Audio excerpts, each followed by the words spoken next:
नमस्कार दोस्तों, यह कहानी आरती की है जो अपने पति की मृत्यु के बाद संघर्ष, अकेलेपन और समाज के तानों के बीच अपनी पहचान बनाने की अद्भुत यात्रा पर निकलती है। यह कहानी एक औरत के टूटे सपनों और असीम हिम्मत की दास्तान है, प्यार की शुरुआत और एक खूबसूरत जीवन। आरती का विवाह 22 साल की उम्र में रोहित से हुआ था। रोहित एक मध्यम वर्गीय परिवार से था और शहर में एक छोटी नौकरी करता था। आरती और रोहित का रिश्ता गहरा और प्यार से भरा हुआ था। दोनों एक दूसरे का हर सुख दुख में साथ निभाते थे।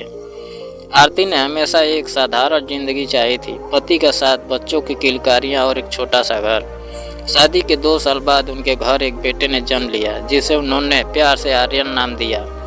आरती और रोहित ने अपनी दुनिया इस नन्हे मेहमान के साथ और भी खूबसूरत बना ली, लेकिन किस्मत को शायद कुछ और ही मंजूर था।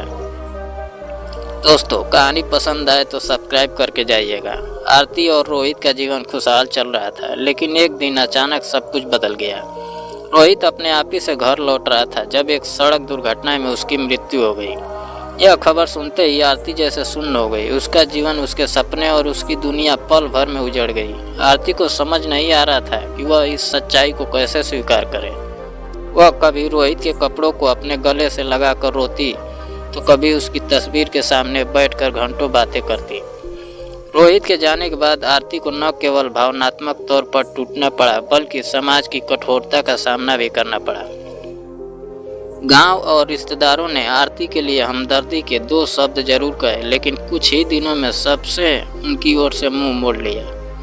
लोगों ने कहना शुरू कर दिया, अब तो आरती का जीवन खत्म हो गया, एक विधवा क्या कर सकती है। किसी ने सलाह दी कि वह अपने बेटे को दादा दादी के पास छोड़कर मायके लौट जाए, तो किसी ने कहा कि वह दोबारा शादी कर ले। लेकिन आरती के दिल में केवल एक ही ख्याल था, आर्यन का भविष्य। आरती के सामने सबसे बड़ी चुनौती थी अपने बेटों को पालने की। रोहित की नौकरी से मिलने वाला पैसा बहुत कम था, जो कुछ ही महीनों में खत्म हो गया। आरती को काम की तलाश करनी पड़ी। गांव में काम के मौके सीमित थे। आरती ने लोगों के घरों में झाड़ू, पोछा और बर्तन धोने का काम शुरू किया। वह दिन भर मेहनत करती और रात में थकी हारी घर लौटती, लेकिन आर्यन को देखकर उसकी सारी थकान मिट जाती थी। वह अपने बेटे को हर हाल में पढ़ाना चाहती थी। दुख और अपमान, काम के दौरान कई बार उसे अपमान भी सहना पड़ा। कुछ लोग उसके विधवा होने का मजाक उड़ाते तो कुछ उसे ताने मारते कि एक अकेली औरत को ऐसा काम शोभा नहीं देता। कुछ पुरुषों ने उसकी मजबूरी का फायदा उठाने की कोशिश भी की, लेकिन आरती ने हर बार अपने स्वाभिमान की रक्षा की। एक दिन जब आरती के काम के पैसे देने में एक घर के मालिक ने आनाकानी की तो उसने बड़ी हिम्मत से कहा, आप मेरी मजबूरी का फायदा उठा सकते हैं, लेकिन मेरे स्वाभिमान को नहीं खरीद सकते। उस दिन आरती को समझ में आया कि खुद को मजबूत दिखाना ही उसका सबसे बड़ा हथियार है। आरती को सिलाई कढ़ाई का थोड़ा अनुभव था। उसने अपनी पुरानी सिलाई मशीन को फिर से चालू किया और आसपास के लोगों के कपड़े सिलने का काम शुरू किया। उसकी मेहनत और काम की गुणवत्ता ने उसे जल्दी ही मशहूर कर दिया। धीरे धीरे वह गाँव की महिलाओं को भी सिलाई सिखाने लगी। इस दौरान उसने अपने बेटे की पढ़ाई का पूरा ध्यान रखा। आर्यन स्कूल में हमेशा अच्छे नंबर लाता था। वह भी समझने लगा था कि उसकी माँ कितनी मेहनत कर रही है। आरती की मेहनत रंग लाई। कुछ ही सालों में उसने अपनी सिलाई मशीन को एक छोटे से व्यवसाय में बदल दिया। वह अब केवल कपड़े सिलने तक सीमित नहीं थी, बल्कि गांव की महिलाओं के लिए रोजगार का साधन भी बन गई। उसके बनाए कपड़े आसपास के शहरों में बिकने लगे।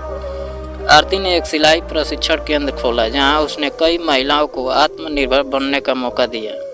वह हर किसी को एक ही बात कहती, अगर मैं अपने दुखों से लड़ सकती हूँ तो तुम सब भी लड़ सकती हो। आरती ने अपने बेटे आर्यन को बड़े प्यार और मेहनत से पाला। आर्यन ने इंजीनियरिंग की पढ़ाई के लिए एक बड़े शहर में दाखिला लिया। जब उसने अपनी पहली नौकरी पाई तो उसने अपने माँ को एक सरप्राइज गिफ्ट दिया, एक बड़ा सिलाई केंद्र खोलने के लिए आर्थिक मदद। आरती की आंखों में खुशी के आंसू थे। उसने अपने बेटे को गले लगाते हुए कहा, तुम मेरी जिंदगी का सबसे बड़ा तोहफा हो। आज आरती न केवल एक आत्मनिर्भर महिला है, बल्कि एक प्रेरणा भी है। उसने अपने संघर्ष और साहस से न केवल अपने परिवार को संवारा, बल्कि सैकड़ों महिलाओं को भी जीने का हौसला दिया। वह आज भी अपने संघर्ष के दिनों को याद करती है और कहती है, दुख और तकलीफें हमें तोड़ने नहीं बल्कि मजबूत बनाने के लिए आती है। उसकी कहानी हर उस महिला के लिए एक सबक है जो जीवन में हार मानने की कगार पर खड़ी है। आरती की जिंदगी यह साबित करती है कि एक अकेली महिला भी अपने साहस और मेहनत आत्मविश्वास से पूरी दुनिया बदल सकती है।